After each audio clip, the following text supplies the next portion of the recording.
Today I'm going to be chatting with Scott from Chuckles Garage and catching up with him on old Smokey, some racing records he just set, and then also talking with him about his daily driver, which is it's the ultimate, kind of daily driver tow rig build. So I'm definitely looking forward to chatting with him today. Before we get to it, I want to give a shout out to a couple of our sponsors that help make the Diesel podcast possible. The first is Target Sports USA. If you're anything like me, you've got some hobbies that go outside of diesel trucks a little bit, whether that's hitting the range, hunting, competitions, things like that. Target Sports USA has a complete lineup of products, and they have a really unique membership program. It's $99 a year, and in that you get free shipping on any order, whether it's 1 box or 20 boxes, 50 boxes. Plus you get an instant 8% discount, which is really great to be able to save some money. And there's a few times a year that discount does go deeper. If there's a particular product that you're having trouble finding locally, they also have in-stock notifications and inventory deliveries that they'll notify you of first. Plus, there's 2 giveaways that you get entered in to win. The first is an all-expense-paid hunting trip to Colorado, so that includes airfare, accommodations, licensing, and also complimentary meat processing and shipping back to you. So it's once-in-a-lifetime opportunity, and you're automatically entered in to win that. Also, they give away an F-150 every year, which is really cool if you want to keep some miles off your diesel truck, going point A to point B, or use it to go in the outdoors. That's something you're also entered to win as well. Just go to targetsportsusa.com/dieselpc and you'll find all the details there. Also, Kershaw Knives, they've got a discount code for you. You get 40% off MSRP. Use code 2024diesel40 at kershaw.kaiusa.com. It's a great way to save some money, get some really cool gear if you're in the market for a knife for hunting, fishing, EDC, something around the job site. They've got a ton of different choices for different opening mechanisms, blade steel, blade shape, handle designs. So if you're in the market, definitely make sure and head on over to their website. Use code 2024diesel40 for 40% off MSRP. All right, let's get to today's podcast with Scott. Scott, welcome back to the Diesel Podcast. It's been a quick minute since we chatted last. I think it was you and Aaron were at Pikes Peak, and I got to chat with you guys on an episode about the race. And so much has happened since then. I look forward to catching up with you, seeing some cool things you're doing out there, some records you've been setting. So welcome back. Thanks for having me. Yeah, it's been a couple of years. I think 2021 or 22 was 22 was the last time I was on. Yeah, it was a really fun episode, and gosh, I know that there's so much you do in diesel and in racing. I just kind of wanted to turn over the start of the podcast to you to update us on what you've been doing the past couple of years. Oh, well, so I mean, everybody knows last year didn't fare so well for me at Pikes Peak. Ended up putting Smokey on the bottom of a 14,000 foot mountain. We have other things planned for that truck later on in life, but diesel stuff I'm doing right now. So I've got our new tow rig project we're building. It's kind of like the dream tow rig. It's a 2004 Ram 3500 dually, and it's about the cleanest thing you've ever seen. It's got almost 450,000 miles on it, but you wouldn't know that. And then for Pikes Peak, I've got the LMP1 car that's eco diesel powered for now. Well, I remember seeing the videos of Pikes Peak and when you went off the road, and can you walk me through what was going through your mind when that happened? Because watching it was just shocking, and then you see how far it is, and it was just a really kind of high emotional, point. But what was going through your mind when that happened? So that's a corner up at the very top. It's 2 turns away from the finish line, and it's called Lightning Corner. I'm headed up this big climb. It's one of the longest straightaways on the track. And then you're hard left into Lightning Corner. And I'm, 120 miles an hour on the outside of the corner. I go to set the truck in on the brakes, and I tap the brakes, and there's nothing there. It went all the way to the floor. So then I think to myself, okay, well, then I tried to hook my foot behind it, pull it up, and try to get some brake pressure out of it. Nothing happened. Tried that a couple times. You can actually hear it in the video because my pant leg is grabbing the gas pedal as I do it. So you can hear it go vroom, vroom, vroom, kind of hold a little bit of RPM, which probably made it even worse for me in hindsight. So the only choice I had then was to try to make the corner with no brakes.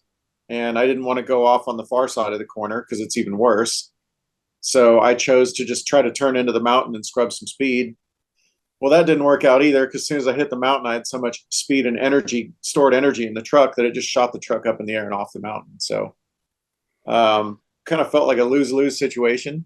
But I don't know. As I went off, I really didn't think of much. I just I figured that was it. But um, it landed on its roof about 17 stories down, and then rolled 11 times and stopped. And miraculously, I didn't have a scratch on me. So I think I remember the post that you had. You talked about the safety equipment that's built into that yeah, vehicle yep, and how important that is. But when you were describing it to me, it seems like you have run, through your mind, you have gone through different steps of, if this happens, this is what I'm going to do. And if that doesn't work, this is what I'm going to do. So is that how you approach this type of racing, or even other types of racing, where you're playing through these scenarios in your head way before they ever happen? So when you get to that point, you've kind of been there before, and you can go through step A, B, and C, and D. yeah. I mean, there's you have like less than a second to make a decision. And so my decision was to, I don't know why I did it, because once the brake pedal hits the floor, you're done. But I tried, that's what I tried, and it didn't work. And then turning into the mountain was my only other choice. And so that kind of worked. I mean, it definitely slowed me down, but not in the way that I really wanted to. So in that scenario, there's not a whole lot of win there. So you just kind of do what you can to mitigate your losses and your damage. But the biggest thing is safety. So Old Smokey's cage was very overbuilt, and it shows in the video. It didn't cave or bend or anything. Like I said, I didn't have a scratch on me, not a bruise, not a scratch, no concussion, nothing. And it's all due to the safety stuff. The cage is the biggest thing.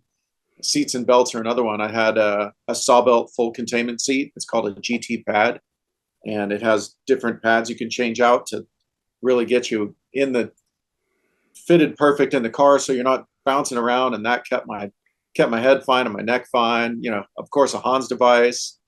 A lightweight carbon fiber Stilo helmet, like all that stuff. It all adds up. You can shortcut all you want on safety stuff, but you're only hurting yourself in the end. So if you can afford it, buy the best you can afford for safety gear. I've heard that from a lot of racers, and how Yeah. they've invested in it, how important it is. Now, when you go out and race again, maybe it's something different, or it was something different with this other truck we're going to be talking about. Do you still keep that in the back of your mind, because that, the brakes didn't work and it led to this event? Does that still play in other types of racing that you're doing, or is it just in the past, you've learned from it, moved on, and now you're going, say for a land speed record or something else? Yeah, I've never had, I've had brakes get hot before, but still work. I've never had brakes completely fail. So that's a new one for me. So now, of course, it's going to be in the back of my head, like the whole time I'm running Pikes Peaks this year, because, if you lose your brakes up there, you're in a world of hurt. And even when I have a 91 Toyota extra cab pickup. It's not a diesel. It's got a 1,260 horsepower 2JZ in it. And I just set the half mile land speed record with that. And even at the end of the track, I had questions like, are my brakes going to come in? I got a little bit of PTSD from that. Tell me a bit about that Toyota, because I remember seeing on Instagram when you were starting to build it and the process of it, and then seeing the record. I know you like to go fast, you like to win, and speed is speed. And Yeah, whether it's I a mean, I diesel like or to go gas. fast. Yeah. It's just Ricky Bobby version 2 over here. What was that build like? Was it a different challenge for you? Was it, or is that a platform you're really familiar with and you knew exactly the direction you wanted to go, or how did that all unfold?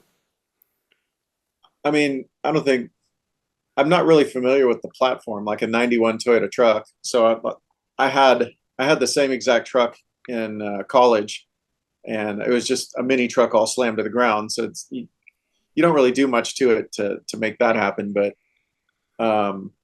we've got tons of familiarity with the 2JZ platform, so that was not a big deal. But the truck itself, we kind of stuck with a pretty simple recipe for that. You know, tubular back half, stock chassis otherwise, stock pickup points on the front suspension, you know, modified arms.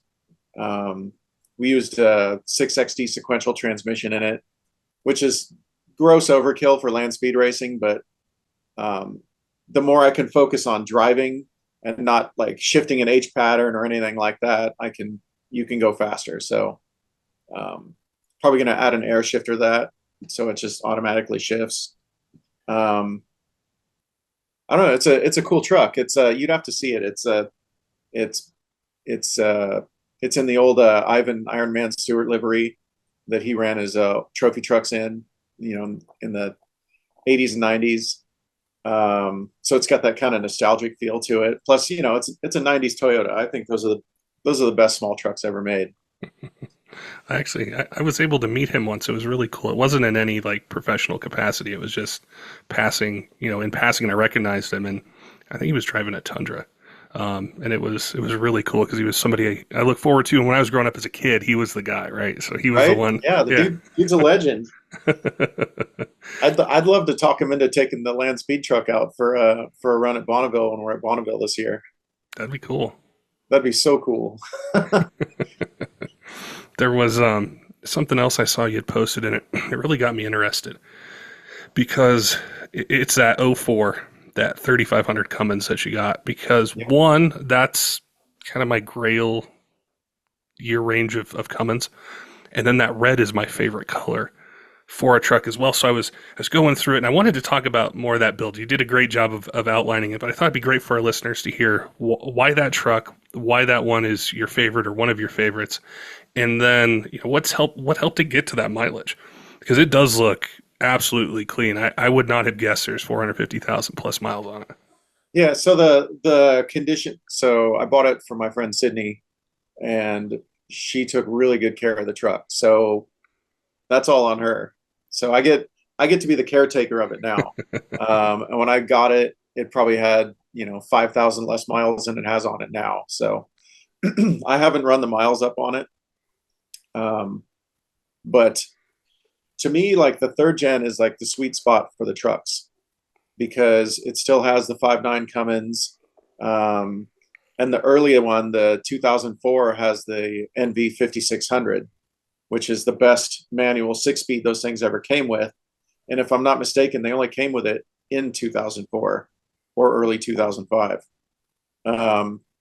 So yeah, like you know, no def, none of the other nonsense you have to deal with all of the modern trucks. In fact, I like this truck so much I sold my 2018 because I don't know, it's a better truck. It gets 20 miles per gallon. You can tow anything with it, and the sky's the limit for upgrades. A lot of people are doing that. I hear it all the time, and I get questions a lot from listeners where they're doing the same thing. They're getting rid of their newer trucks and they're looking back to that early 2000s, sometimes even 12 valves or 94 to 97 OBS trucks. So it's definitely a larger trend that's going on, I think, for the exact reasons you mentioned, which is just simplicity, longevity. Yeah. And so the simplicity is nice, but the third gen still has a nice interior, and it's got, you know, a decent stereo. Mine's upgraded. It's, you know, it's got subs and everything else in it. But it's like a comfortable riding truck. It's not like the second gen or the first gen, which rode like lumber trucks, and, you know, the dashes fell apart, and et cetera, et cetera, et cetera. You know, 12 valve, great motor, you know, and a built 47 or 48 RE is a really good transmission too. Stock, not so much. But if you can find a manual, dually diesel, 4-wheel drive, you know, 03, 04, 05, like that's where it's at. They're in that sweet spot where they're old enough that they have that simplicity, but they're new enough that they have common rail injection. There's tons of Yep. aftermarket. There's tons of suspension upgrades. So you can still kind of have the best of both worlds with that year. Plus the styling. I don't know why that '03 to '05 styling to me. It it's my favorite. I think the way the headlights sit, the grill, everything else on them.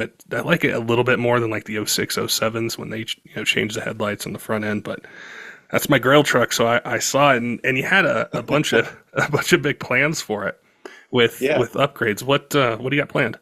So I'm doing every possible thing I can to it.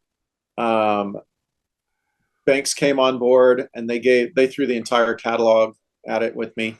We've got the Banks Technicooler, we've got the Banks Ram Air, the what do they call it? The Monster Ram intake horn. We got the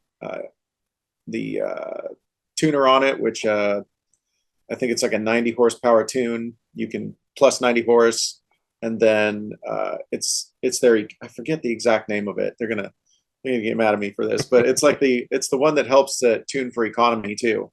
Because what I do is, I'm towing back and forth to Colorado, to Utah, and it's big long drives, and like the more fuel efficient, the better. And that's another big reason why these trucks are better than the new ones. My 2018 towing my stacker trailer got like 5 miles per gallon, and towing my standard trailer would get 9 or 10, and I'll get 50% more, 50% better mileage in the red truck in the '04. But yeah, so Banks, the Econo tuner on it, the Banks brake, so it's got the Banks exhaust brake. What else is in there? I got their iDash Data Monster inside to basically keep an eye on all the functions of the truck. Fleece sent their in-tank fuel pump, so instead of like the Air Dog or the Fast, where it's an external one and it's sitting outside, like on your frame rail. They're really good units, but I don't like how the filters hang down, and they're kind of, sometimes it can be kind of noisy. The Fleece one is an OEM style, and it goes right in the tank. It uses dual pumps in it, and I think it'll support up to like 800 horsepower, 6 or 800 horsepower. I can't remember right. And then also we put the Fleece Cheetah Turbo on it too. So that's like the engine stuff that's done. And then, Dynamite diesel injectors. What else have we done to it? And the Banks Ram Air intake as well. Now, are you doing all the upgrades at once, or are you going to do some of them kind of in stages, or how's that? Everything at once. Yeah, I mean, it's at the front end shop right now. I told them to do brand new everything on it. As soon as it gets back here, we're going to do the so Airlift sent their air management system, and it's wireless, so it's pretty trick. And their 7,500 pound bags for the rear. We're going to install that. I did all the maintenance on it. We put all fresh AMSOIL and in the transmission and the rear end engine. It's got brand new Toyo Tires makes these killer. They're called the what are they called? The RT Trail. So it's like in between the mud terrain and the all terrain. It's a pretty aggressive looking all terrain tire. We just put those on the thing. Fab Fours is sending a bumper for it. I got a Warren 12,000 pound winch that we're going to put in the front. So those are the couple of things we haven't done yet. We're putting some Baja Designs LP9s on the front bumper too. So, I mean, it's going to have everything. Oh yeah. Yeah. Just going through that list, there's so many. So you're pretty much addressing every upgrade you'd want to do to something like that, and tow width and put some mileage on. I'll really be curious to see.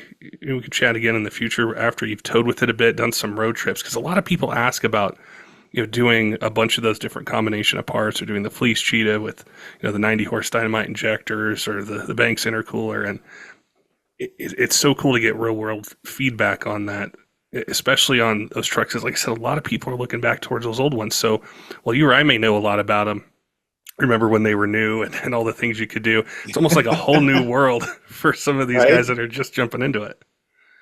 Yeah, it's funny, when I look at that truck, it doesn't look that old to me. But in hindsight, the thing's 20 years old.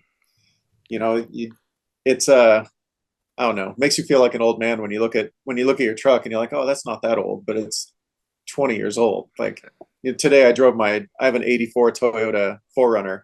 It's all done up and dual transfer cases, built motor, all that stuff. And I'm driving it with my daughter today, and she called it a vintage truck, and I was like, what do you mean? And then I thought to myself, this thing's 40 years old, you know? So yeah, I don't know. I'm getting old. I thought that when I saw your truck, because I vividly remember being in a Dodge dealership in 2005, and there was a red one, that same red. It was 2500 quad cab short bed. I loved it. And then I see yours, and I'm like, wait, that's like a 19-year age difference, but it doesn't feel old to me. It still feels like Yep. kind of a newer truck. And yeah, I guess time's just kind of flown by with them. It really does. So, but again, that's what we talked about earlier. That's what's cool about these trucks. They've got the common rail. They've got a more modern interior. They've got more modern seats. The dashboard doesn't turn to dust. Like it's the sweet spot. You know, like I really liked driving on 2018, and in fact, the new trucks, nothing drives better than them. But they have so much stuff on them that they're not as reliable. It's like you get a diesel because you want like absolute reliability. You want it to tow a house, and you want to get it to good mileage. Well, they don't get good mileage anymore. None of the trucks do. All the all these other systems that they put on these things to, you know, to be cleaner, just make them not run as good. Like they don't. And then all that stuff also has problems. Like I don't know what company hasn't had problems with their smog equipment on diesels. Like, you know, famously the 6.0 Fords would clog up the EGR coolers and cook the motors, and just everybody seems to have some kind of issue with all the extra stuff they've been sticking on these diesel trucks. That's a point that I really struggle with when I think about the future of not diesel racing or performance, but more of the everyday driver, especially because I think of the half tons and the technology like Ram and GM and Ford are putting into them, where they're really getting the horsepower and the torque numbers up with their hybrid engines and turbo V6s and different things where they come with pretty good torque numbers stock. And I just wonder, Yeah. if you're looking at to buy a diesel truck, a 3/4 or 1 ton, when do we hit that point where it's just, we bought them for reliability. We bought them to be able to put 460,000 miles on them and be able to change the injectors ourselves and the injection pump. Yep. And maybe drop the transmission, do the clutch, and do those sorts of things. Where do you see the future of it? And you could talk about the racing or the performance side, or maybe just as far as daily driving it. Where do you see the diesel enthusiasts fitting into what we're able to buy either new on lots now, or do we just all need to go buy those older trucks? I mean, I just go buy an older truck. I mean, just like with, diesel or any kind of car, they're getting less and less serviceable by the end user. I will say this for the newer Dodge trucks, it's essentially the same thing underneath. It's still a 6.7 Cummins, which is essentially just a bigger version of the 5.9. They've tried things like sticking different, like when they went from the CP3 to the CP4 pump, they had problems with those, and then they ultimately go back to the CP3 again. But yeah, it's serviceability. Like nobody wants to work on a modern truck. Like it sucks. There's just too much stuff going on. You pull that 2004 I have up and you pop the hood and all you see is a straight six, a turbocharger, an intake horn and anything else like an exhaust brake or anything else. There's no plastic engine cover covering everything. Like it's serviceable. One part about the new ones that I will say make it really tough is the quality of the interiors and the touchscreen and all the technology. It makes it really comforting to drive, yeah. Easy to drive, but it's kind of a trade-off with it a little bit. And I guess it comes down to, what do we value or what are we looking for? Whereas, me, I want the simplicity. I want to be able to do stuff with it. I don't necessarily care about the leather seats or the touch screen or the sensors everywhere, but there are people who do. So, I mean, I guess it's a good thing we have choices. There's a lot of trucks. Yeah, I mean, Older. to each their own. But just like you, like I always say, I like shit boxes. Like I like kind of older cars without all the accoutrement. Like I don't need touchscreen, because I just don't care. I don't need. I'm good with one cup holder. I don't need four cup holders in the door and then two in the center console and three pulling out of the dash. Like I don't need that stuff. I want it to drive, be reliable, and I like vehicles that have a soul. A lot of the new stuff is soulless. I've totally off subject, but like I also have a shop called Resolute Motorsports that does Porsche stuff, and all the new Porsches feel like Apple products to me. Like it's just there, and it has everything you'd ever want, and it doesn't have any soul. And then like the older ones are like fun, and yeah, they leak oil, and they might have bits and problems here and there because they're 40 years old, but they're way more fun to drive. They have a soul, and you can actually work on them yourself. I love the conversation around vehicles, which is probably why I do a podcast. But like, if I walk into a parking lot and I see a 2024 Ram 3500 dually, it's going to Yeah, look perfect. right. It's going to have everything. But I see your But you oh also 04. don't even give it a second look, No, because I can right? see another one or go buy one or see it Yeah, at a lot. But I see your oh 04 sitting there. I would want to ask about it. I'd be like, how do you keep that thing so clean? What's done to it? And it just strikes up that conversation where I get to hear right. the story behind it. And that's just what a lot of people love. So I can definitely identify with that side of it. Now, earlier you did mention about doing Pikes Peak this year. I wanted to ask you about kind of your race schedule, the things, events, places you're going to be at this year, so we can stay tuned, see what you're doing. Yeah. So I'll be racing the Toyota Land Speed truck at Bonneville in August. And then before that, in June, I'll be racing the Le Mans prototype that I have. It's based on the Cadillac LMP1 that ran in the early 2000s that raced Le Mans. Um, so I'll be racing that in June. So like mid-June to the end of June, I'll be racing that. Pikes Peak is a really long event with all the practice and qualifying, and then they call it race week. Um, but yeah, I mean, if you want to go over that car, we can go over that car too. Yeah, yeah. I've wanted to ask you about it because I've seen it. I don't think we ever really gone into detail about it. Yeah. So again, it's a early 2000s Le Mans prototype. Initially, it was the Cadillac LMP1, and this is heavily based on that car. We've taken it, put a roll cage in it, made it safer to go run up a mountain. Um, but we repowered it from the Cadillac V8 that it had in it to an EcoDiesel that is now twin charged. It's supercharged and turbocharged. So not sure how I feel about the EcoDiesel. We have been having trouble keeping them from exploding. So if we've got one last iteration we're going to try on it, one last formula kind of recipe.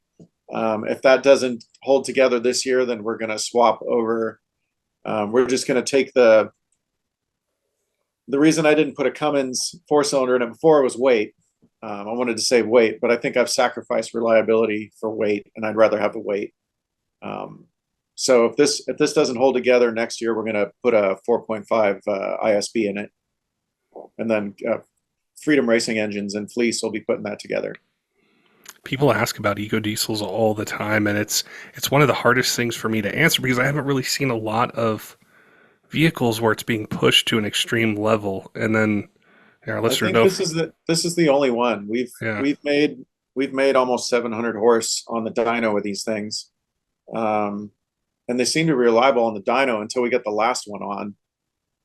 We have the best in the business in the diesel world building our engines. Freedom Racing Engines does all our stuff. Uh, the things that the last one was so blown up inside, like bad mains and head gasket and everything was smoked on it. The thing still ran like a Swiss watch, and it was shocking. Um, so, I mean, they're tough in the fact that they kind of just keep chugging along, even though they're broken. But We need a more stout platform. Like the eco diesel itself, like the architecture and everything about it, I don't think really lends to being, leaned on at 700 horsepower for long lengths of time. Um, and I know the 4.5 ISB will, because it's just a stumpy 6.7 Cummins. That's a really good point because a lot of times with listeners will ask us and they'll say, "Hey, can you talk to somebody who's put this engine in a race vehicle or done this or that?" And it can be really tough because like you're looking at the architecture, you're looking at the engineering of it, the Yep. engine builder is, and they're saying we can put everything we could possibly make into it. It's still going to crack the block, or still going to do this, or the crank's Yep. not going to live. So you have to pick these platforms that give you that reliability, dependability that you need to go race and to finish, and hopefully to win. Where maybe these other options they're just not going to work in that application. Yeah. Yeah. No slight to the Power Stroke or the Duramax, but if you want to make big power, like there's one choice. If you want to make big reliable power, there's really only one choice, and that's the inline Cummins engines. That's Um, well, that's that's a whatever. lot That's of what, a lot of guys are going to get mad, but I don't see a whole lot of 2,500 horsepower Duramax and Power Strokes out there. well, I was just going to say, well, that's what you're known for is taking these Cummins engines and racing them in a way that we never really saw before and winning. It wasn't just going out there and kind of having a lap and saying, "Well, I held up." Like you push them to the limit. So a lot of people look to you and think, "Okay, if it can hold up in his in his race vehicle, it's going to do everything I need at 600 horsepower or 700 horsepower." And so that's what's really cool about chatting with you is hearing what you're doing, hearing the abuse that you put the engine under, and then the success you have with it. It makes me say, I am going to do this '04, this '03, 59, and I know Scott's pushed this engine so Right? far that when I call Freedom Racing Engines, they're just going to be like, "Oh, we can handle this power. It's not an issue." Yeah. No, they can. Sky's the limit with those guys. Like they can do whatever you need. Um, Funny story. So talking about setting a record with one of those engines in 2020, um, I had blown up my old engine that was in Smokey, and we were out of spares, and I was ready to go home. And I was talking to Lenny from Dynamite Diesel, and he's like, I'm gonna put my new engine that I just got from Freedom. It was like their street build motor, like nothing they would build me for Pikes Peak. It was just their street spec engine. Lenny put his guy in the truck, drove overnight, gave me the motor. We put it in the truck, and then we set the Pikes Peak diesel record on it the next day. But that's not after having a major catastrophe um, during practice.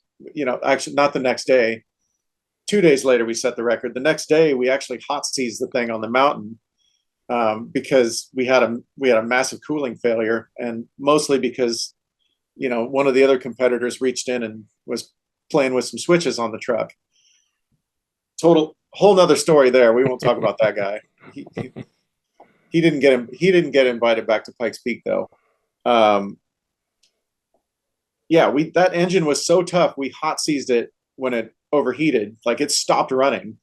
I threw my hands up. We went back to the shop. I'd completely given up on the whole effort. I was like, screw this. Like this is the worst. I just blew up Lenny's brand new motor, and I just blew up my motor. I'm over this. And I, out of total morbid curiosity, I went out and I looked at the thing and I fired it up, and it ran like a sewing machine. Like it wasn't smoking, wasn't doing anything. And then, of course, the next day we went out and set the record with the thing. Um, and then that engine lasted for 2 years after that in Old Smokey, like doing, 2,000-degree EGT burnouts in the Hoonigan yard, like endless just smoke shows that it would not die. And it finally died at the burn yard like 2 years later. But and this was their street spec engine. Yeah. The 6.4 that's in Smokey now, basically rolled down a mountain, and it's still Smokey is in a million pieces, but the motor will still start right up. That's so incredible to think of that engine not even designed for the kind of conditions you're going to have it under. It No. could last for 2 years with how you use and it. and I'm screaming the thing to like 6,000 RPM, and just crazy EGTs, and I don't know if and I'm pretty hard on these motors. I think it's a huge testament to how far the aftermarket has come with their technology, the way they can machine parts and engines and just engineer the whole thing, that we can Yes. see this where 10 or 15 years ago, probably not. And it's really kind of exciting for the future, as well. And I know you're on the leading edge of pushing, these vehicles, these engines, and a lot of people look to you and they find inspiration, whether, it's your racing or what you're doing with a particular engine. And so it's really cool to be able to catch up with you, chat with you. I always enjoy our talks. And Yeah. like I said, I You know, saw that. a lot of that reliability though, like, I was trying to touch on this and I forgot because I got so many things to talk about. But a lot of that reliability also, you guys want to run like cheap fluids and stuff like that too. It's like safety, like, oh, I can buy this helmet for $300. Like, why would I buy this $8,000 helmet? Same things with oils and fluids. Like, you can go buy off the shelf diesel oils, whatever. Like, that's fine for your daily driver, but in racing and in heavy abuse and stuff like that, like, we run pretty top shelf stuff. We run everything's AMSOIL. So, I but think it's important to think about that side of it too, because what you're running in your daily driver is the same product brand that you're running in your race vehicles, where you're planning your whole year around this, yep, and a lot yeah. of time and money is going into it. The race vehicles have to be reliable too, because if my race, or not, sorry, the tow vehicles have to be reliable too, because I can't get to the race without a reliable tow vehicle. Exactly. So we don't run. So we run AMSOIL and everything, but we run the competition stuff in the race cars, and then I run like the standard heavy duty diesel oil in the regular trucks. I love those service packages they have where it's like in a bag and it has the spout on it. Oh, And those are so cool. yeah. Those are awesome for like the race spares, because you can fit so many of them like in a little spot, or like, where you can't fit a quart bottle, you can like squish up one of those little, I forget what they call them. It's like at the pouch, especially for gear oil, because gear oil, you can kind of bend it up and get it up where you need to, and you don't need the pump, and you just kind of squeeze the thing and get it in. They're pretty slick.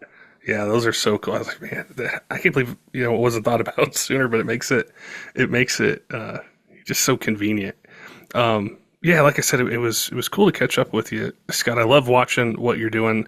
I did want, for any of our listeners that don't know who you are, which I'm sure most of them do, but every now and then we get somebody that's just new to diesel. How can they find you on social media? Check out what you're doing, where you're racing, things you're working on. Yeah, so if you want to find me on social media, I make it easy. They're all at Chuckles Garage. So like YouTube, Instagram, Facebook, whatever, X, Twitter, it's all at Chuckles Garage. Make it really easy. Yeah, keep it simple, stupid, right? Well, cool. Well, I look forward to seeing what you're doing the rest of this year. I'm definitely going to be watching that '04 build, because, like I said, that's my grail. That dually red, you got all the good stuff on it. So I definitely look forward to seeing how that comes out, and then the racing the rest of the year. So I appreciate your time today. Thanks, man. It was nice being on again. Don't forget, diesel fans, make sure and head on over to targetsportsusa.com/diesel PC. Right there, you'll find the Target Sports membership program, which is really cool. So for $99 a year, you get free shipping, whether you're ordering 1, 2 boxes or 20 or 50 boxes. And you're also automatically entered into 2 giveaways that they're doing. One is an all expense paid hunting trip to Colorado, which is really cool. It includes airfare accommodations, licensing, everything, even the meat processing and the shipping back to you. So it's a once in a lifetime trip that you're automatically entered into the opportunity to win. They also are giving away an F-150 every year, which is really cool. So if you want to keep smiles off your diesel truck, use something, go point A, point B, go into the outdoors, you're automatically entered into win that as well. Also, Kershaw Knives, they've got a 40% off MSRP code for you. Just use code 2024 diesel40 at kershaw.kaiusa.com. It's a great way to save some money, get some really cool gear if you need a knife for hunting, fishing, EDC, something around the job site, around the house. They got a ton of choices to meet any budget, different opening mechanisms, blade steel, handle designs. So definitely make sure to head on over to their website, use code 2024 diesel40 to save 40% off MSRP. Also want to give a shout out to some of our Patreon supporters. Tyler Loewen at 23 Diesel, Cutter Up Rob, also J Cole and Colby. We appreciate their support. And also all of you who subscribe on YouTube podcast apps, follow us on social media. We appreciate all your support here in year 8 of the Diesel Podcast and look forward to bringing you guys more of the content that you want to hear in 2024. Till next time, keep the shiny side up.